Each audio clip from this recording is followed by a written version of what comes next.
ఏమి అద్భుతమైన నాట్య విన్యాసం, ఏమి నీ గానామృతం. చుట్టానికి 2 కన్నులు చాలేదనుకో.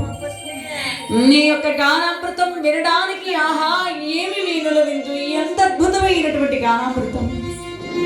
అద్భుతం, పరమానందం.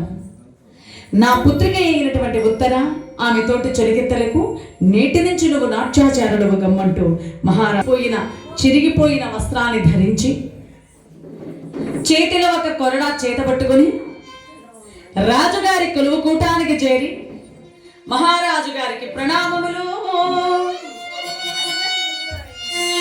ఎవరు నాయనా నువ్వు? ప్రభు, నా పేరు ధామగ్రంథి. నేను అశ్వాలకు శిక్షకుణ్ణి.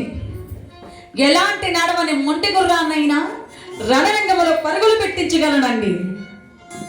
మీరు అనుమతిస్తే మీ కొలువులో 1 సంవత్సరం పాటు ఉంటాను. ఆ పైన నా దారిన నేను వెళ్ళిపోతానన్నాడు. చాలా సంతోషం.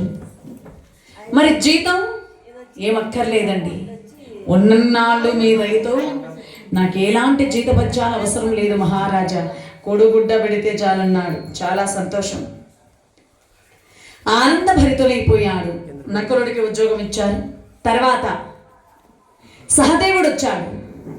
చేతిలో ఒక కర్ర పెట్టి తలపాగా జుట్టి గొల్లబోయుడు వేషాన్ని ధరించి కొలువులోకి వచ్చాడు.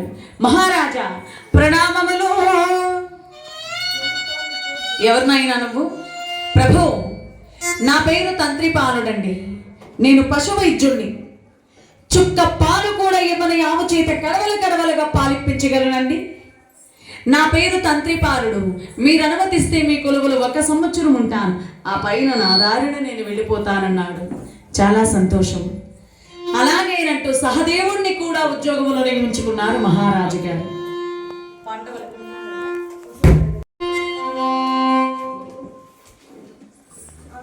ఒక్కొక్కరిగా 5గురు కొలువులో చక్కగా స్థిరపడ్డారు.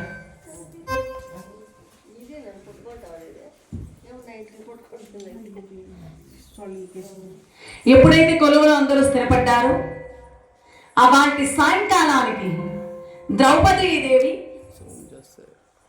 ఒక మాసిన చీరను గట్టి తల వెంట్రుకల విరబోసుకుని ఊరి వెలుపల ఉన్న దుర్గాదేవి ఆలయానికి వచ్చి అమ్మవారిని ప్రార్థిస్తోంది.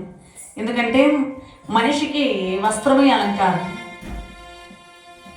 అందుకేనండి మాడవాళ్ళు ప్రతి పండగకి బట్టలు చీరలు కొనుంది ఉండరు మాడవాళ్ళు. కారణం ఏంటంటే అలంకార ప్రియులు. ప్రతి పండగకి ఏదో పట్టు చీరో ఏదో ఒక డ్రెస్సో కొనందే ఆడవాళ్ళు ఉండరు. ఎందుకంటే మనిషికి అలంకారం వస్త్రం, ఆభరణం. ఇవి 2 ఆభరణాలు. ఆ వస్త్రమైన ఆభరణమైన అలంకారం ఈ మనిషికి. కాబట్టి ద్రౌపదీదేవి ఏం చేసింది, తన అందం కనబడకుండా ఉంటుందేమోనని నల్లటి మాసిన చీర కట్టింది. తల వెంట్రుకలు విరబోసుకుంది. ఆ అమ్మవారి యొక్క ఆలయానికి వచ్చి ఆ తల్లిని భక్తి ప్రవృత్తులతో ఇలా ప్రార్థన చేస్తోంది. అమ్మా